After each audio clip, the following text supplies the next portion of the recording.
Salut à tous, on se retrouve aujourd'hui pour parler du Paris Saint-Germain ce lundi 8 juillet et on commence tout d'abord avec les joueurs du PSG en sélection parce qu'il y en a qui ont joué ce week-end. Dans la nuit de samedi et dimanche, il y avait un Uruguay-Brésil, on pense à Ugarte contre Marquinhos ou Beraldo.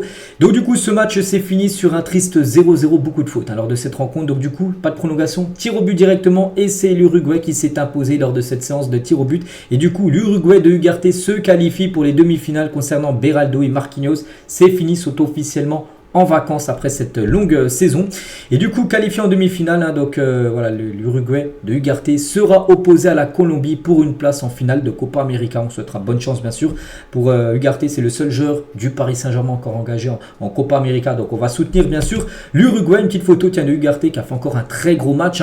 Moi, les gars, je ne cache pas, quand je vois des rumeurs où il devrait partir du PSG, peut-être pour la Manchester United, quand on voit la Copa América qu'il est en train de faire, il faut conserver ce joueur, les gars, tout simplement.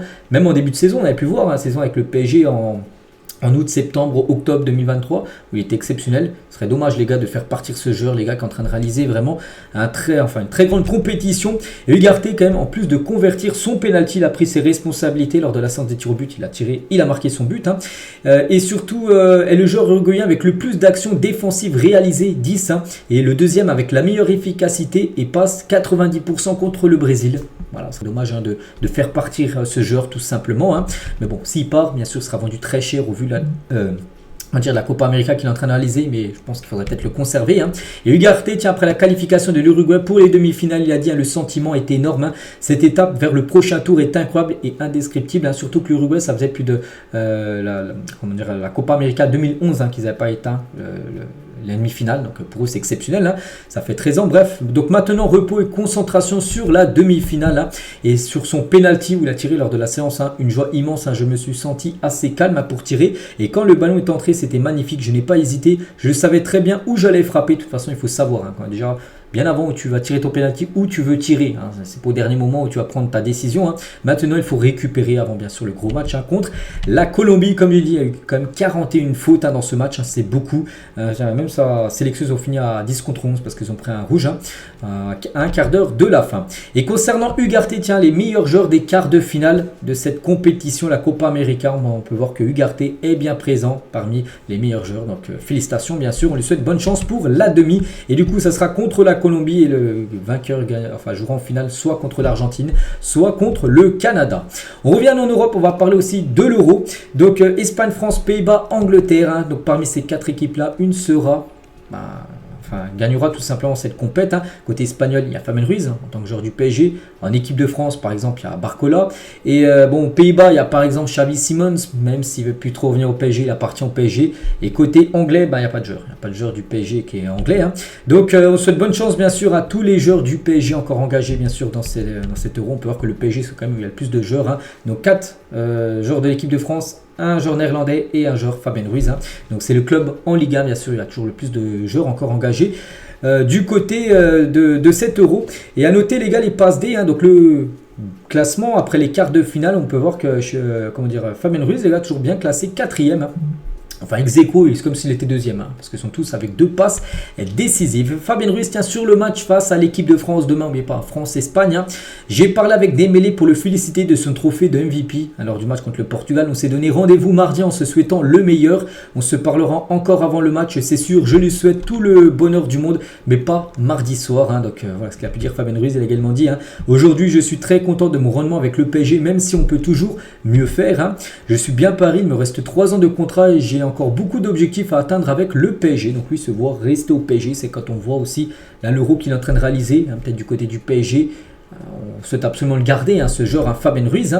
Et au-delà de la qualification, est-il aussi important de gagner pour revenir dans le vestiaire du PSG avec le sourire? Il a dit lever le trophée de l'Euro et pouvoir rentrer avec le titre à Paris. Et c'est évidemment l'objectif. Ça me donnerait un grand sourire de revenir à l'entraînement en tant que vainqueur tout simplement de cet Euro. Bon, on n'espère pas. Enfin, moi personnellement, je n'espère pas. J'espère que ça sera par exemple Dembélé ou Zeremri qui ont le grand sourire. Retour à l'entraînement avec le titre de l'Euro remporté. Et Fabián Ruiz tient sur sa relation avec Luis Enrique, parce qu'à des fois on disait que c'était chaud entre les deux. Il a dit tout ce qui s'est dit là-dessus a toujours été faux. C'est lui qui m'a fait débuter en sélection à Paris. On n'a jamais eu aucun problème entre le coach du PSG et lui. Au contraire, tout se passe très bien. Je suis très content de l'avoir comme coach. il a dit qu'il a remis les choses au clair. Hein. Tout se passe bien entre lui et Luis Enrique. A noter aussi, tiens, ce classement, les gars, c'est les meilleurs dribbleurs, ceux qui ont réalisé le plus de dribbles. A noter qu'il y a 2 Parisiens, Nuno Mendes qui est quand même dedans avec 25 dribbles réussis et Dembélé classé 3ème, 27 dribbles réussis. Donc félicitations Dembélé, il pourra peut-être grappiller des places, surtout que Musiala et Doku, ils sont éliminés avec leur sélection, donc l'Allemagne et la Belgique. Donc Dembélé, on souhaite encore qu'il réalise pas mal de dribbles hein, lors des prochains matchs. Et tiens, enfin le prochain, voire peut-être la finale, si à finale. Hein. Et avez-vous été piqué de ne pas avoir participé au 8e de finale contre la Belgique? Il n'avait pas joué, n'oubliez pas, il avait été sur le banc, il a dit oui, un peu. Mais les 25 joueurs veulent jouer, hein, mais il y a la concurrence, hein, Randall qui a marqué contre la Belgique, mérite de commencer, c'est comme ça. Bon, Randall, il n'avait pas marqué, c'était un but contre son camp, mais c'était à lui à l'origine, on va dire, du tir. Hein. Est-ce que vous pensez que des critiques liées au fait que les Bleus n'ont marqué que 3 buts? Il a dit c'est vrai, mon secret, les occasions, c'est positif, après le jeu est comme ça, on est en demi-finale. Ceux qui ne sont pas contents, ce n'est pas mon problème. Voilà, par rapport à l'équipe de France, beaucoup critiquée, mais l'équipe de France en demi-finale. Hein. Des similitudes avec la victoire en Coupe du Monde en 2018, il a dit oui, bien sûr, à ce stade de la compétition, on a encore plus envie d'aller au bout. Hein, c'est quand on est en demi-finale. Ben, voilà, l'objectif maintenant, c'est d'aller en finale et après gagner, hein, bien sûr, cette compète. Hein. On s'est forgé un caractère, on est solidaire dans les matchs difficiles. C'est la solidité et la force de caractère. Hein. Et la France ne s'est plus qualifiée lors d'une séance de tir au but depuis 98. C'est contre l'Italie en Coupe du Monde 98. C'était en quart de finale. Il a dit ah, je ne savais pas ça. Mais on avait une telle confiance en nous. On les avait travaillés à l'entraînement. Ça, c'est bien. Parce que Deschamps, avant, il disait que c'était la loterie. Ça, préparer les pénaltys. Non, cette fois-ci, tu les as préparés. Et tu as réussi à battre le Portugal, donc c'est bien. Il a dit la finale que nous avons perdue au Qatar nous a bien aidé aussi. Hein. Et Dembélé toujours, hein, donc on a fait encore un grand travail défensif. Hein. Tant ceux qui ont commencé le match que ceux qui l'ont terminé, ceux qui sont rentrés en cours de jeu. Hein. C'est pour ça qu'on sort vainqueur. On est solide et solidaire. Il faut souligner le travail défensif de toute l'équipe, tout simplement. C'est que le gros point fort, hein, c'est la défense. Et c'est vrai qu'en parlant des 2 Parisiens, Dembélé et Randall Colomwani, les 2 pourraient être titulaires. Hein, on se souvient en 8e de finale, il n'y avait pas eu de Parisiens. Hein, il n'y a aucun Parisien sur la 11 de départ. Là, les 2 pourraient être titulaires parce que face à l'Espagne, Griezmann de nouveau sacrifié pour Mbappé, certainement les gars. Donc Griezmann ne devrait pas commencer titulaire et du coup l'attaque devrait être Kylian Mbappé, l'ancien Parisien à gauche, hein, Colomwani en numéro 9 et Dembélé ailier droit. Griezmann avait joué ailier droit lors des 2 derniers matchs où il est décevant Griezmann. Donc Dembélé devrait retrouver sa place hein, d'ailier droit et Colomwani titulaire. Donc voilà, ça ferait 2 Parisiens titulaires pour cette rencontre concernant Barcola encore sur le banc et Zaïre aussi hein, de nouveau sur le banc. Tiens, Colomwani qui devrait débuter demain normalement titulaire. Hein. Quel bilan faites-vous de votre saison en club hein? Saison catastrophique. Là, on parlait de but avec le PSG. Il a dit c'est une saison à vite oublier. Malgré ça, je finis la saison à 8 buts. On ne m'attendait pas à ce niveau-là. Ah non, on s'attendait à un niveau beaucoup plus haut au vu de ce qu'il avait montré avec Francfort. Hein. 8 buts, ce n'est pas si décevant. Bon, c'est ce qu'il dit. Hein. C'est pas décevant, un peu quand même. Hein. C'est décevant par rapport à la saison que j'ai effectuée à Francfort. Oui, mais voilà, au PSG, voilà, tu joues comme dans un championnat où tu domines le championnat. Tu vois, le PSG est largement au-dessus des autres équipes, où tu as normalement beaucoup d'occasions, hein, tout ça, et tu finis à 8 buts. Voilà, il dit que c'est pas si décevant que ça. Si, c'est décevant quand même. Hein. Voilà. Il faut le dire hein, quand même. Randall Colomwani, toujours, je ne dirais pas que Deschamps est le seul coach qui me comprend, vu que ça se passait très bien avec Comboiré. Avec le coach Luis Enrique aussi, on a une très bonne connexion. Voilà. Et quelques autres déclarations de Colomwani. Hein. Donc par exemple, on ne met pas beaucoup de buts, mais on a les occasions. C'est à nous d'être plus appliqués. Ça viendra. Quand le premier but viendra, ça défilera. Mais bon, t'es déjà en demi-finale. Il faut qu'il vienne ce premier but enfin dans le jeu. Parce que pour l'instant, il y a seulement un but marqué. Ça a été sur un penalty. On continue Arnaud Tenas en mode Jeux Olympiques avec la sélection espagnole Espoir. Hein. On lui souhaite bonne chance Arnaud Tenas. Hein. N'oubliez pas qu'il y aura 2 Parisiens qui disputeront les JO. Donc Arnaud Tenas et Achraf Hakimi qui a reçu le feu vert hein, du PSG pour jouer avec le Maroc hein, cette compétition. Concernant le mercato, le Paris Saint-Germain ne bouge pas beaucoup sur le marché des transferts. C'est vrai qu'aujourd'hui on est le 8 juillet. C'est vrai que bon, il y a eu le Safonov qui est arrivé, c'est bien, voilà, c'est un gardien, mais bon, on reste un petit peu sur notre fin. Hein. Par exemple, saison dernière, il y a déjà eu quelques autres renforts hein, qui étaient déjà arrivés. Bref, donc car le club, hein, voilà, pourquoi ça avance pas? Car le club n'a pas encore trouvé de règlement financier concernant le départ de Kylian Mbappé. Une fois que le PSG aura réglé ceci, le club connaîtra alors le budget exact qu'il pourra consacrer au mercato d'été. Donc voilà, c'est ce qui se dit en gros. Parce qu'en gros, le cas Kylian Mbappé n'a pas encore été tout finalisé, malgré que voilà, c'est officiel du côté du RAL. On ne veut pas que le PSG n'avait pas versé les derniers salaires de Kylian. Et tout ça font peut-être que ça coince encore d'accord que le PSG ne peut pas encore se focus à 100% sur le mercato. Mais voilà, il va falloir régler tout ça. Si tu dois de l'argent à Mbappé, tu lui donnes. S'il a travaillé, il était sous contrat, tu es obligé de lui payer, tu le payes. Parce qu'en plus, tu pars des sanctions et en plus, payer encore peut-être plus cher que ce que tu lui devais.